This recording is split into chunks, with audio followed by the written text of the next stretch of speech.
We got new delves in the hopper, we got 4.7 looming in the darkness, waiting to strike at any moment. It is time for another weekly preview, baby.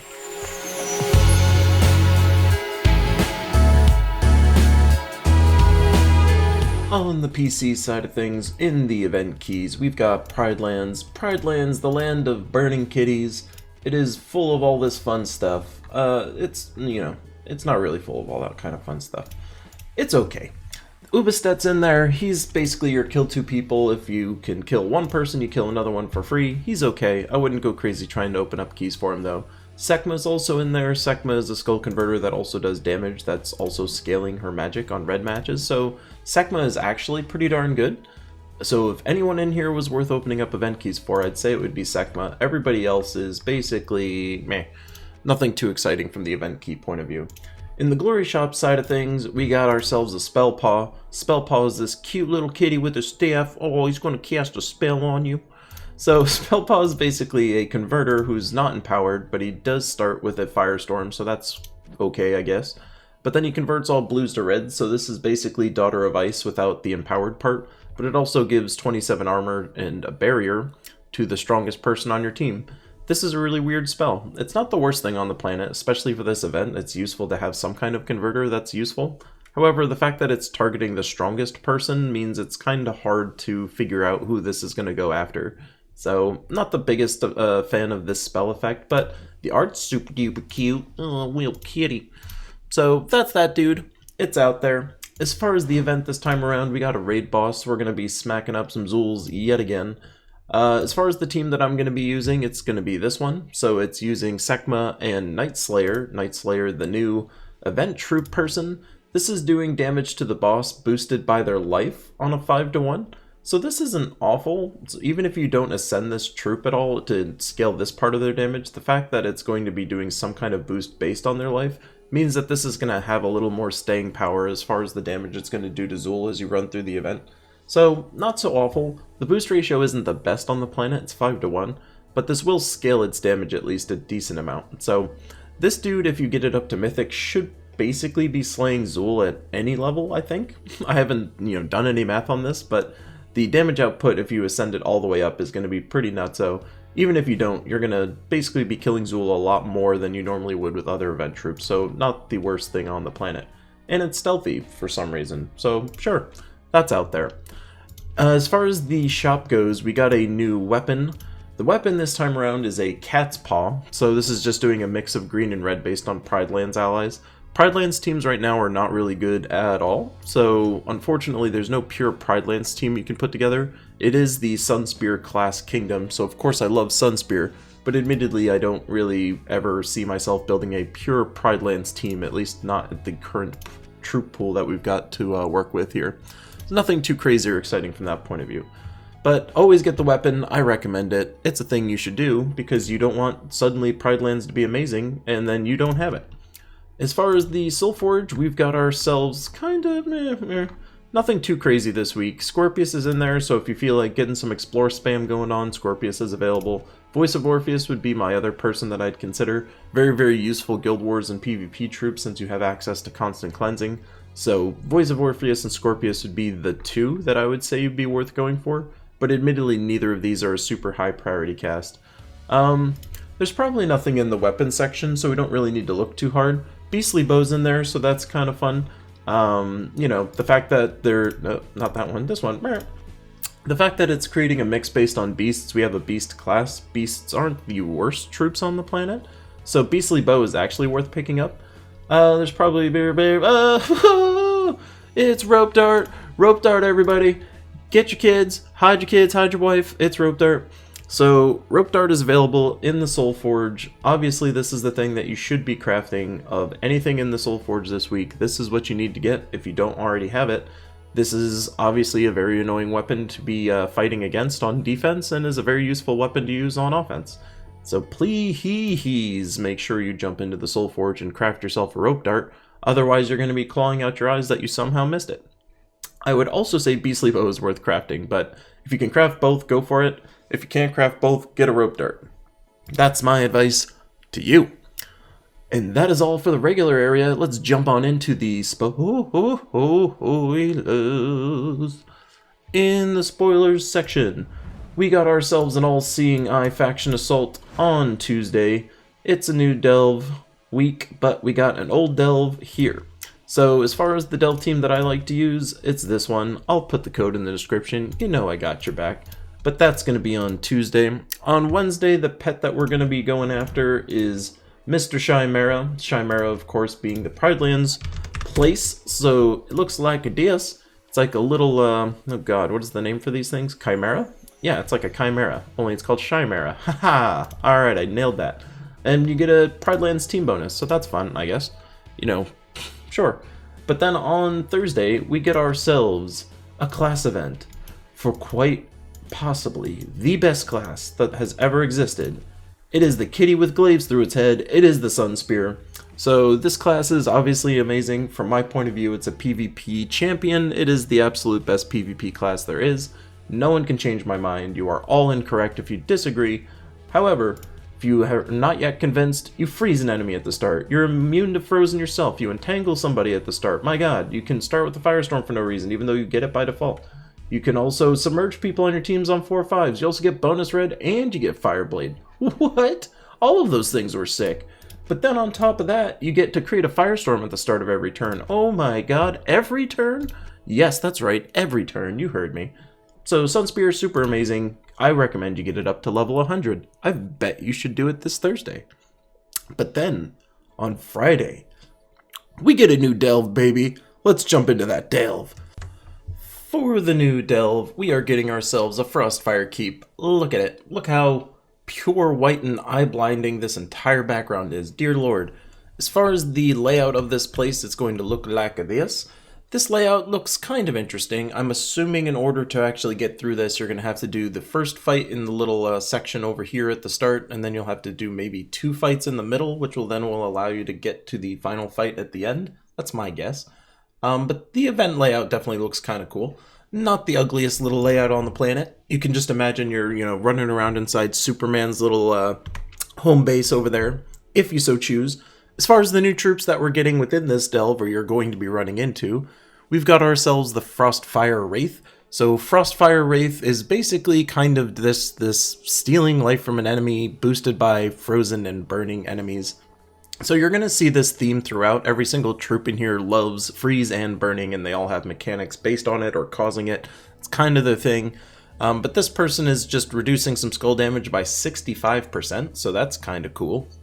Obviously, this is going to be your frontliney person if you so choose. They're just immune to a couple things. Nothing too crazy. Doesn't look all that exciting as far as the art goes. I'm not a fan. The hands look like oddly human, given that the rest of it looks very cartoony. The hands of it look like they were just literally human hands turned blue. That's kind of funny. But that's going to be your frontline troop if you're trying to pure faction this thing.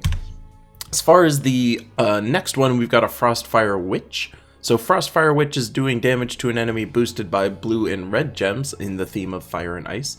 And then either freeze or burn the enemy. So this isn't all that exciting. It's, the boost ratio is 2-to-1, so nothing too exciting there. As far as their traits go, there's really nothing all that exciting either, so this troop is kind of a throwaway.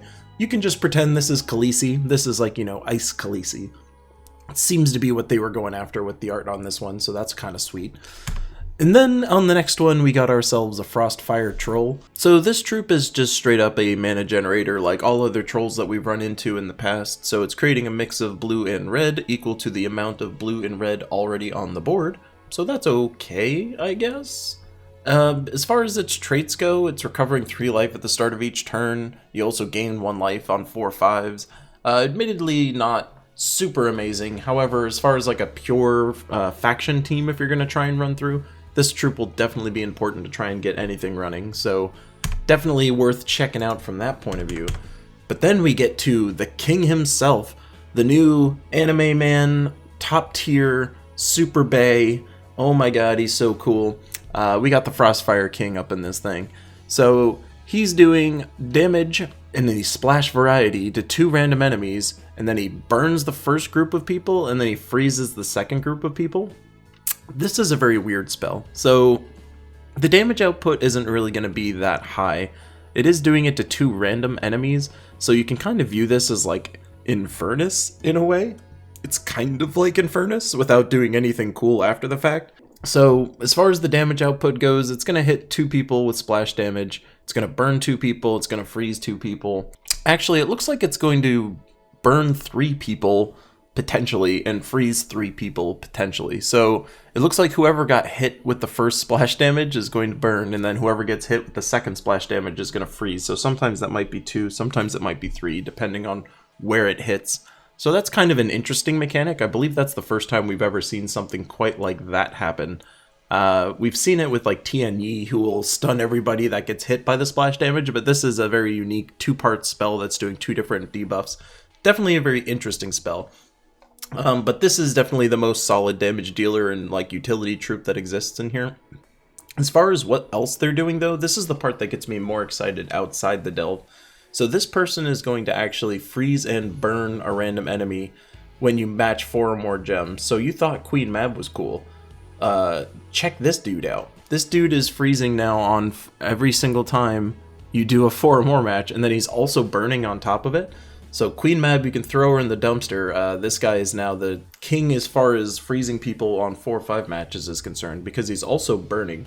So what's really nice about this is that if you're running a class that has access to Fireblade, this guy is now someone that you could potentially just put on your team to get all the burning that your heart desires. So that is certainly interesting. So this dude I'm actually very excited to try and get my hands on, just because he's so darn cute. I want to squeeze them cheeks, but also because that spell ability as far as the traits are concerned is really, really nice. So that's going to be the delve for this Friday. It's going to be super fun. You make sure you jump in and you do that kind of goodness. As far as the weapon goes, it's this Frostfire Jewel. So this Frostfire Jewel is super bad. It seems like all of the faction weapons are usually like straight up awful or like useful. I guess everything could fall into those categories, but this one is just one of the not so great ones. So it's just doing damage to an enemy, and if they're frozen, it curses them, and if they're burning, then it death marks them. This is super weird, so not the biggest fan. The weapon itself, when you cast it, is going to burn the first enemy and freeze the first enemy if you upgrade it. So I guess the thinking is that you cast it twice, and then now you've burned, frozen, death marked, and cursed somebody. But if you were that interested in doing all of that, you could just use an Essence of Evil and call it a day, and then have loot potential on top of it. So I don't really understand the point of this weapon, admittedly, but it's going to be there in the faction shop. I recommend you get it, just because it's a new weapon. But that is your delves. That is everything for you on the PC, mobile, Xbox, PlayStation side of things. Let's check on in with our Switch brethren. Oh, good morning, Switch folks. It is I, Keylime, here to tell you about cool new stuff that you guys have this time around. It is Guild Wars week for you guys, so I have less teams to show. However, if you are interested in learning about how to play Guild Wars, what Guild Wars is all about, or defense teams that I potentially use, I will link you to both my Guild Wars strategy guide as far as just like going over everything that's involved, and I'll also link you to the Q&A that I did yesterday where I actually show every single one of my defense teams as well as why I use them. So feel free to check those out. However, as far as what's in the event keys this time around, it is something exciting. So if we go to the event keys, it's going to be Shentang Kingdom, which is kind of fun for a couple reasons. First reason is that the new mythic that was just released is totally in there. So if you were looking to get the new mythic and you didn't quite get your hands on them, he's in there. So if you're looking to get some Tian Yi, he's in there. You could open him up. You could get this angry monkey boy. On top of that though, the way more interesting thing is that Quillen's in there. So Quillen is new as far as a legendary is concerned for you guys, and he's exclusively available in event keys right now. He is extremely valuable, so please make sure you try and get Quillen. So he's converting purples into reds and then also turning browns into skulls. But then he's also blessing 2 random allies. So bless, as far as a mechanic goes, is basically super cleanse. So not only does it cleanse, it also makes that person immune to all debuffs while they're blessed. And the only reason that bless will fall off is if they match skulls and do a skull attack, or if they cast a spell. So you're going to stay protected until you decide to act with that troop. So Bless is an extremely strong mechanic, and Quillen will bless 2 random people on top of that. And if this skull converting blessing thing wasn't cool enough for you, He also starts with a Light Storm, and he also gives everyone on your team 1 magic on 4 or 5 matches. So Quillin, absolutely sick. So if there was ever a week that you were going to blow event keys trying to get the new legendary, this is it. This guy's sick. And you know what else you might just happen to get if you keep doing it? You're going to potentially get Yao, who is the absolute best legendary in the game, or certainly one of them. He's going to be doing damage to 2 people boosted by his life. He's also stealing magic from those 2 people, and he's doing mana conversion into himself. And he's immune to mana burn and drain and steal for some reason, but then he's also stealing life from the first enemy when you match red gems. This dude is nuts. This guy is absolutely amazing. So you could potentially grab yourself a Yao. Also, what's new for you guys is Moonrabbit. So Moonrabbit is also extremely top tier. So you guys are getting access to all kinds of cool stuff this week. He is empowered. He also has spell reduction, which is super fun. But as far as what he does, he converts all blues into yellows, and then he gives everybody else on your team, so not himself, but everybody else on your team, a decent chunk of life, but then he blesses the first ally. What makes this especially useful is that blessing the first ally is a very useful thing to be doing, because more often than not in PvP, for instance, you're going to go up against a team that's going to like entangle you right at the start of a fight or freeze you at the start of a fight. And more, well, like certainly the entangle is going to hit your first person, but the freeze will sometimes as well. You have Moonrabbit on deck, and then magically your first troop is free and clear to go. So Moonrabbit is extremely valuable. Please make sure you go into the Glory Rewards section and you get your Moonrabbit all the way to Mythic and revel in the glory that is this happy little bloody looking bunny dude. Moonrabbit is incredible, so please make sure you jump in there and get yourself a Moonrabbit. Beyond all of that, Diviner's also kind of useful. So she's somebody that can convert whatever you want into yellow, but then also potentially enchants people, gives everyone a bunch of magic, or cleanses everybody. She's also doing this thing where she's exchanging 2 life for 2 magic on 4 or 5 matches. So Diviner is not used a ton, but she is useful. So I still pull for Diviner every now and then. So worth having if you don't already have one. But the top tier thing that you're most interested in is Quillin and Yao. Glory Rewards section, make sure you get your Moonrabbit.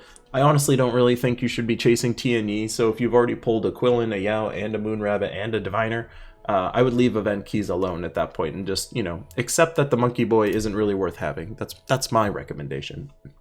Beyond all of that, in the Soulforge, there is some choices to be had. So first choice is Ketris. Ketris is in there, along with Urali. Oh god, I'm never going to spell it right. Oh god, I'm just gonna sort by... Just show me stuff I don't have. That's probably easier since I know I don't have her. There you go. I thought I was spelling it that way. I don't know what the hell. Oh, because I don't own it. Haha! Alright, anyway. So this person's only used to partner up with Scorpius because Scorpius is going to be doing lethal damage to people that are poisoned. She poisons everyone on 4 or 5 matches.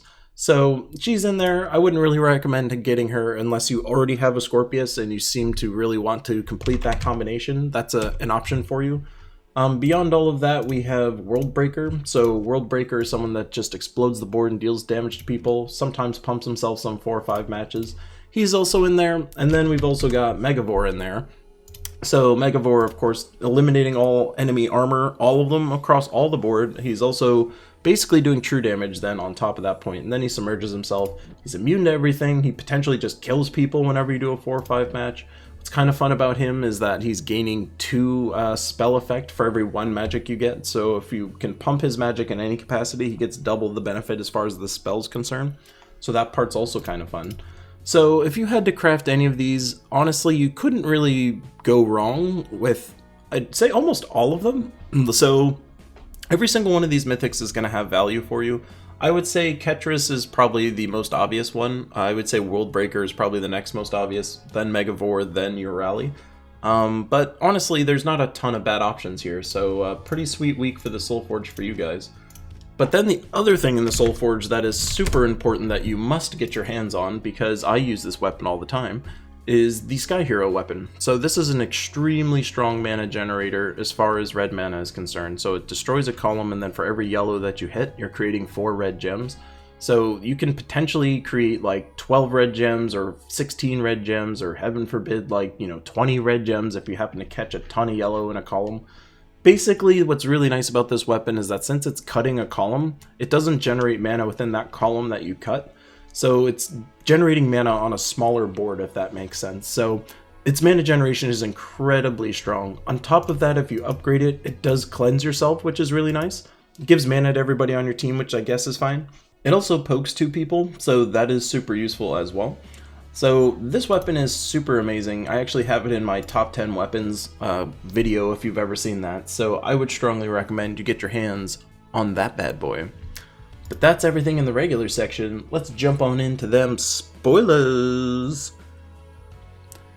In the spoilers section, we got ourselves a Fang Moor on Tuesday. So Fang Moor is out there. This is the team that I like to use to run through it. As a variant to this, you could just put Apothecary in there instead of Queen Jezebel if you so desired.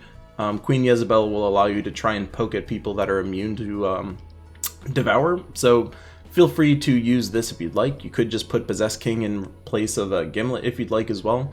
This is just a variant team that you can run through, but Fang Moor is going to be on Tuesday. That team can get you all the way up to 500 if you so choose. On Wednesday, the pet you're going to run into is Mr. Shortlong. So Shortlong's in here. He's basically going to give you a Shentang team bonus. Shentang pure teams aren't really a thing so much, but you know, the pet's there. He's got a cute little mask on. It's like he's going to a masquerade party. So that's cool. That's going to be on Wednesday. On Thursday, you get a class event for a class that is not useless, which is the War Priest. War Priest, if you're not aware, is stunning someone at the start of every turn 50% of the time. They also have 40% skull reduction, which is really nice. But on top of that, they also get access to, you know, just giving everyone on your team on 4 or 5 matches 2 health. They also can create a Light Storm at the start. But really this Bloodthirsty thing is like the next most important thing as far as what this class can do, because enraging yourself on 4 or 5 matches means that you're going to be able to just super smack people constantly. So I actually do really like this class. It's kind of unique when it's the right time to use it. However, it is not a useless class in any respect. So on Thursday, if you feel like chucking some levels into it, getting it up to 70 is a super cool thing to do. But then on Friday, it is new delve time, baby. It's the Dark Pits. Dark Pits for you guys. So Dark Pits looks like a this. You start in the middle and then you can just go boop boop and then jump straight to the boss if you so choose. Otherwise, you can kind of just, you know, run around the world and then go to the boss. So those are your options as far as what that does. As far as the team that I've used in the past, it's this one. So if you want to run on through, you can do that. But let's go ahead and look at them troops a little bit, eh? Let's go look at them troops. Dark Pit troops. I don't know why I sort by base rarity every time, but this is the lineup that you're going to run into. So Sledgepaw is in here. He's actually a fairly useful troop, so he's destroying a block, 5x5 block, and then cursing, bleeding, and stunning the first enemy. So if you're trying to figure out some way to like devour people and they are devour immune, for instance, Sledgepaw is someone you can use to just like curse them and then get some mana on top of it and then potentially just eat them anyway. So Sledgepaw, not the worst mana generator in the world, definitely not the worst spell effect in the world. As far as traits go, there's nothing really too exciting. So he's not the highest priority target that you want to go after as far as the delve is concerned. Hexrat is in here, so he's doing damage to an enemy and all the enemies below them, and then if they happen to be cursed, you deal double damage and you deathmark them. That sounds kind of annoying, right? So it's also just doing 2 damage on random 4/5s, nothing too crazy or exciting. The most notable thing about this person is that they inflict curse when they're dealing skull damage, but really that's nothing all that exciting either. So this troop, nothing too crazy. Plague Rat is in here, so this is a somewhat useful person. So they're just going to be exploding the board and then poisoning and then diseasing random enemies. So obviously this person is just going to do lots of mana generation for the other team. They are impervious, so if you're trying to run through this with a High King Iron Gut, for instance, this is the person you need to be aware of because they will not get devoured. But nothing else really all that crazy. They're also inflicting curse when they do skull damage. But more often than not, this is going to be the person that's going to be in the top slot. So they start with 75% mana, they do damage to 2 random enemies, and then they inflict random status effects on each of them. So obviously lots of weird, annoying debuffy stuff going on with all of these troops. Admittedly, the pure faction fight isn't all that complicated as you run through this. It's just you may have to deal with debuffs, which is why running this faction with an Apothecary is definitely super important to do. But that is your new delve that's coming out on the Fridays. And that's everything for you guys. Let's jump to the outro. And there you have it for new delve week. please make sure that you go check out the forums and see all the fun 4.7 changes that are going on as far as what Salty and Syrian are telling us about. But then also there's going to be a developer preview tonight as far as the 4.7 patch, where I'm sure we're all just going to be powwowing and talking about that. It seems like the community consensus has turned around on this patch. Originally they wanted to burn every building that they came in contact with and throw their respective computers and phones in the garbage, and now they think everything's fine. So, you know, I guess successful overreaction, community, we did it. I guess.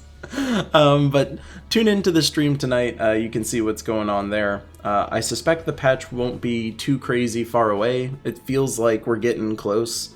So without knowing when it's actually coming out, I would say it's potentially this week, potentially next week. Hopefully it's this week at some point, because obviously Guild Wars for PC mobile side of things is next week. Never fun to deal with new patches during that time frame, but I suspect it's close, so kind of, you know, brace yourself as we get to the end of the week here. But that's everything from me. I will talk to you guys in a future video later this week, or catch me on a stream on Tuesday, Thursday, Sunday. Love you guys. Peace.